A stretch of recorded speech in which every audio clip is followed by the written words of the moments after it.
सारे भाइयों ने राम राम भाई। मैं हूं तारा देसी पत्रकार धर्मो और इस टाइम तो हम लाइव जुड़ गए हो देवनगरी हरिद्वार, यानी कि फिलहाल हम उत्तराखंड में पहुंच गया।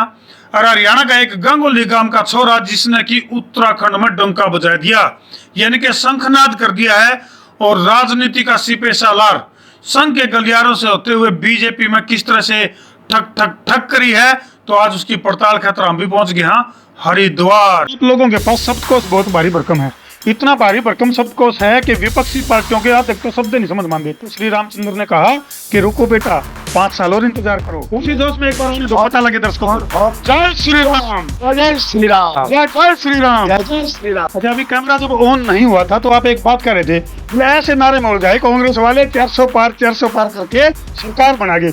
हरियाणा के लिए क्या फार्मूला, कौन सा नारा लगा? देखिए, राजनीति में श्याम दाम दंड भेद नोट वोट शोट पता नहीं क्या क्या नोट वोट शोट नोट कान में क्या बताया करो प्रधानमंत्री जी का, नो बताओ। कैमरामैन फोकस करो, पूछांगे आराम से पूछांगे। बताओ जी, कान में क्या बताया करो? कान में मैं कुछ नहीं बताता। कुछ तो बात है, यानी कि भाई वो काम हो गया, गेर ये ला कर दे, रेस मोदी जी दिया कर दे।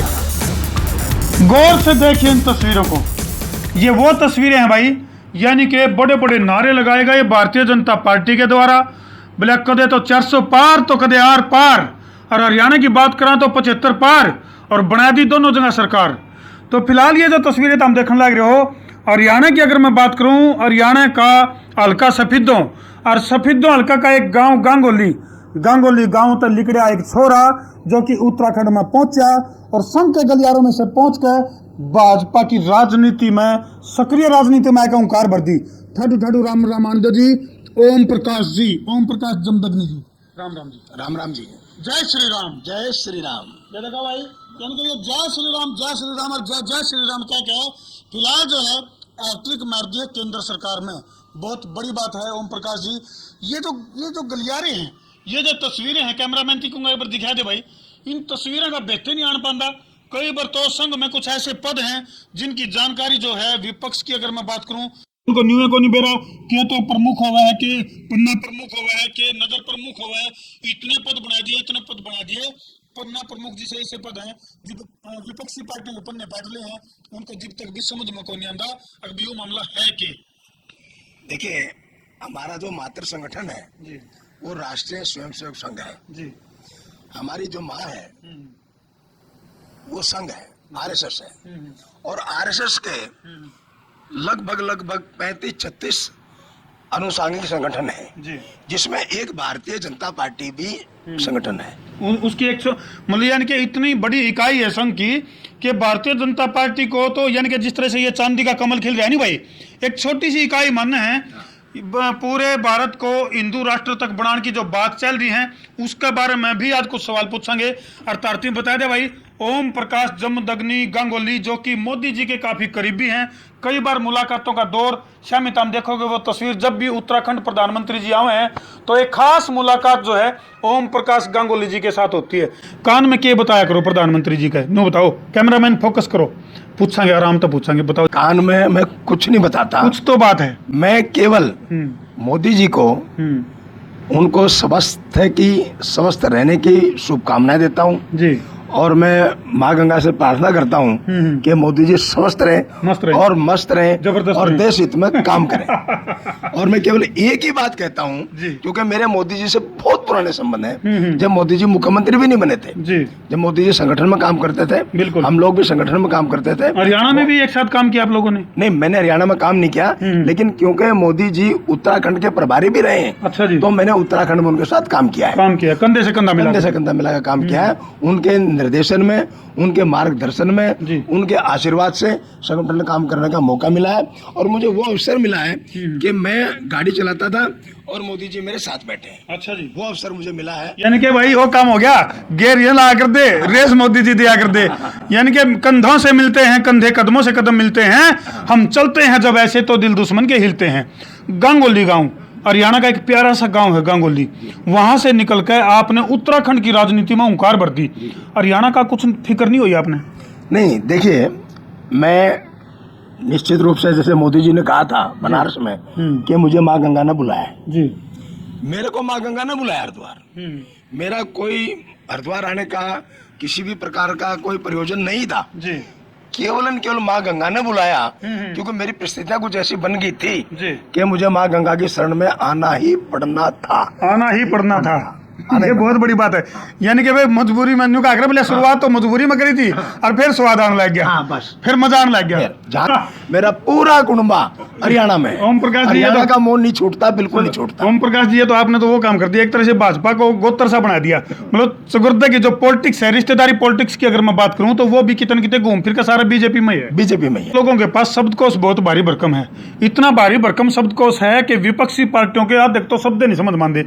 आपके जो संघ के स्टार प्रचारक हैं माननीय इंद्रेश जी, पिछले दिनों राजस्थान गए हुए थे जयपुर, और उनका एक बहुत ही बड़ा विवादित बयान आया और उन्होंने यूं कहा कि भाई अहंकार की वजह से भारतीय जनता पार्टी 400 पार नहीं हो पाई, सिमट गई कुछ आंकड़ा मोड़ गए।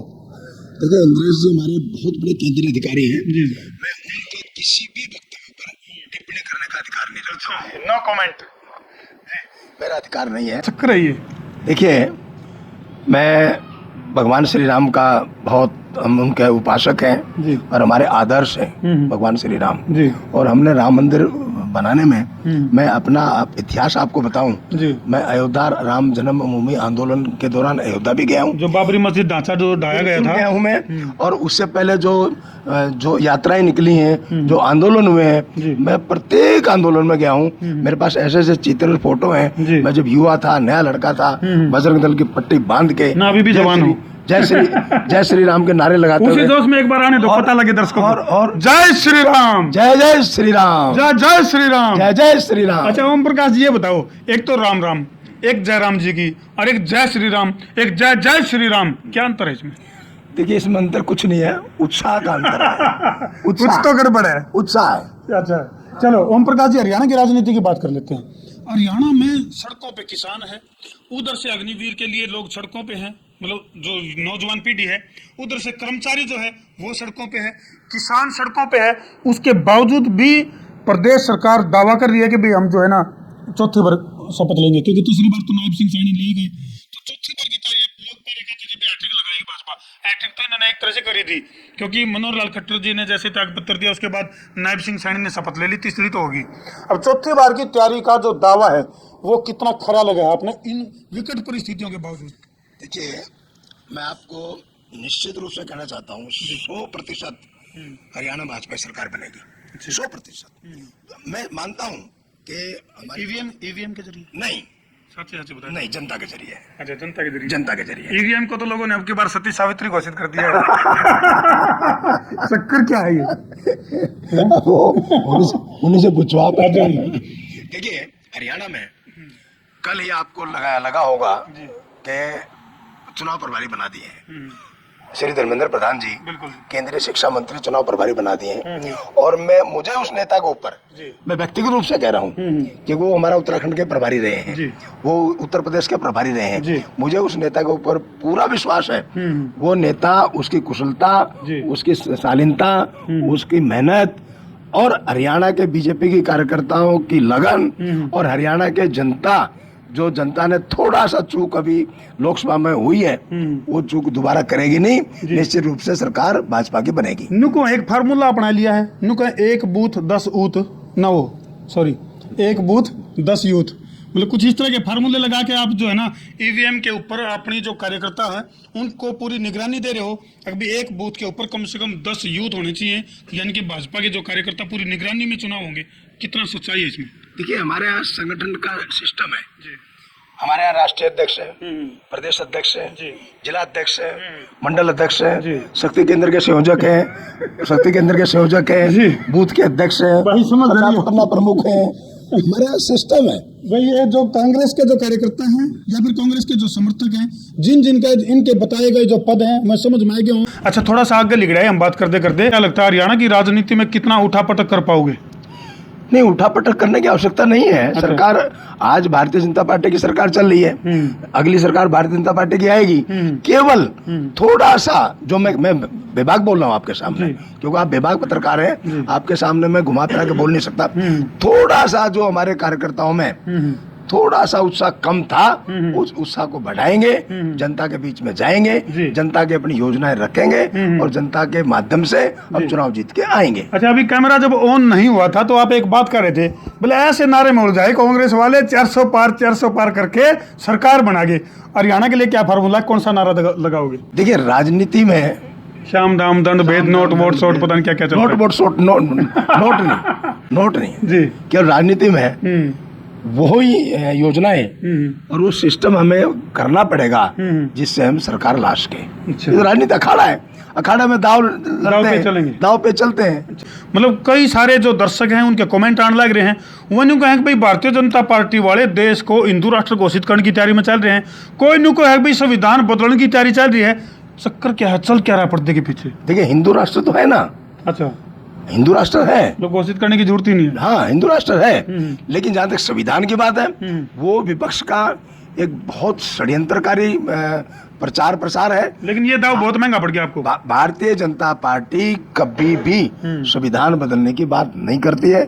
किसी प्रकार का आरक्षण, किसी प्रकार का कोई भी जो बाबा साहब ने तय किया है, जो बाबा साहब ने बनाया है, वो संविधान हमेशा लागू रहेगा। जी, चलो एक आखिरी सवाल लेता हूँ। ओम प्रकाश जी, जब आपकी प्रधानमंत्री नरेंद्र मोदी जी से मुलाकात हुई तो कान में कुछ हरियाणा के किसानों के लिए, हरियाणा के जवानों के लिए या प्रदेश के लिए, विकास के लिए कुछ कहा कि नहीं कहा आपने मोदी जी? देखिए, मैं हरियाणा के चुनाव के बाद दिल्ली गया था। मैंने राष्ट्रीय अध्यक्ष जी को, मैंने राजनाथ सिंह जी को, मैंने आदरणीय अमित शाह जी को, मैंने आदरणीय शिवराज चौहान जी कृषि मंत्री बने, उनसे ही मैंने टेलीफोन पे बात की है। मैंने आग्रह किया है कि हरियाणा के लिए हमको जो करना चाहिए वो कुछ कमी है, इसको बढ़ाओ और करो।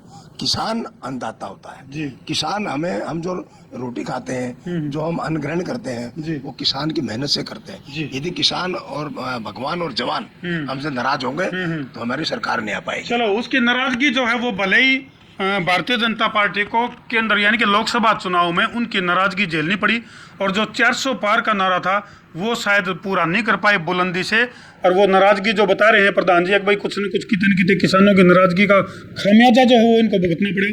लेकिन विरासत और रियासत की अगर मैं बात करूं तो राम की विरासत को आगे बढ़ाते हुए रियासत की तरफ कदम बढ़ा रही है भारतीय जनता पार्टी। और भाई किसी ने तो विरासत में मिलाकर कोठी, कार, बंगले, लेकिन यहाँ इनके बेटे बैठे हैं अभिषेक, तो इनको विरासत में क्या मिला है उस थोड़ी सी इसकी और चर्चा कर लेते हैं। ओम प्रकाश जी, कड़वे सवाल कुछ आपके बेटे से और ले लेते हैं, क्योंकि संघ के गलियारों की अगर मैं बात करूं तो फिलहाल जो है कुछ उसे डाल की कक्षाओं की अगर मैं बात करूं तो उसका दौर। अभिषेक भाई, राम राम आंटी दर्शक। राम राम बड़े भैया। एक तो बड़ा ठाडू भाई, जोशीली राम राम भाई। एक तो आपका स्वागत है घर में, और आपका बहुत बड़ा फैन हूँ मैं। बहुत बहुत धन्यवाद जी। धर्मू भैया, आपको बहुत कई सालों से, 4-5 सालों से मैं लगातार देख रहा हूँ, और विशेषकर हरियाणा की जितनी खबरें हैं उन पे अगर आपको लगातार अपडेट रहना है तो संस्कार क्रांति जरूर उसको फॉलो कीजिए, सब्सक्राइब कीजिए और लगातार उसको देखिए। अभिषेक भाई, वैसे संस्कार तो रहे को नहीं, संसार क्रांति है। बात आपकी ठीक है, संस्कारों की बहुत ज्यादा जरूरत है, इसीलिए हमने संसार में संस्कार फैलाने के लिए संसार क्रांति रख दिया है। तो भैया आपकी पत्रकार जगत में ये क्रांति है। जी, धन्यवाद, बहुत बड़ा काम है। चलो तारीफ के लिए शुक्रिया, लेकिन हमारे सवाल जो है वो कड़वे ही रहेंगे। अभिषेक भाई, अब ये बताओ, जो आपकी प्रॉपर जो एजुकेशन स्टडी है उसके बाद एक संघ की स्टडी और ले रहे हो आप, किस तरह की पढ़ाई है? संघ से तो मैं पढ़ते हुए ही जुड़ गया था, जब मैं बाल्यकाल से ही संघ से जुड़ा हुआ हूँ, लेकिन पढ़ाई के कारण मैं प्रशिक्षण वर्ग संघ के कभी कर नहीं पाया। जब मैं अपना ग्रेजुएशन और MBA करने के बाद हरिद्वार लौटा, तब मुझे संघ का जो प्राथमिक प्रशिक्षण होता है, प्राथमिक शिक्षा वर्ग, वो करने का अवसर मिला। वो करने का अवसर जब मुझे मिला, मैं 7 दिन उनके प्रशिक्षण वर्ग में रहा। जुड़ा मैं पहले से ही हुआ था, लेकिन प्रशिक्षण वर्ग करने के बाद मेरे दिमाग में ऐसा एक क्लिक आया कि भाई ये भी एक काम है, आप केवल अपने बारे में विचार नहीं कर सकते। दिन के 24 घंटे आप हो सकता है 18 घंटे अपने बारे में सोचें, लेकिन आपको 2 घंटे 3 घंटे अपने समाज के बारे में भी चिंतन करना पड़ेगा। चलिए अभिषेक भाई, किस तरह का भारत देखना चाह रहे हो आप? हम तो रोज अपनी संघ की प्रार्थना में कहते हैं, परम वैभवम नेतुम एतत् स्वराष्ट्रम। भारत माता को परम वैभव पे लेकर के जाना है, उसकी जो परिकल्पना है वही हम देखना चाहते हैं। चलो भैया, देख सको तो हम फिर कहूँगा कि इतना भारी भरकम डिक्शनरी है इनकी, यानी कि संघ की अगर मैं बात करूँ तो इनके पास जो डिक्शनरी है वो जल्दी सी विपक्षी दलों के या फिर जो विरोधी दल हैं उनका समझ से परे लग गया मैंने तो। क्या जी, तो हमने क्या लग गया है, ओम प्रकाश जमदग्नि गांगुली का जो राजनीतिक सफर है वो तो हमने किसा लग गया, और जो माननीय प्रधानमंत्री तक हरियाणा के लिए हरियाणा के विकास के लिए उनका कान में के मूल मंत्र फूका हुए हैं, के रिक्वेस्ट करका हुए हैं, तारे कुछ समझ में आई हो तो कमेंट सेक्शन में जरूर लिख दियो। और वीडियो ने कर दो जिला का शेयरिंग का कर दो फतूर, ताकि हरियाणा का विकास हो सके जरूर। मैं हूं तारा देसी पत्रकार धर्मू। जय जवान, जय किसान, जय हिंदुस्तान।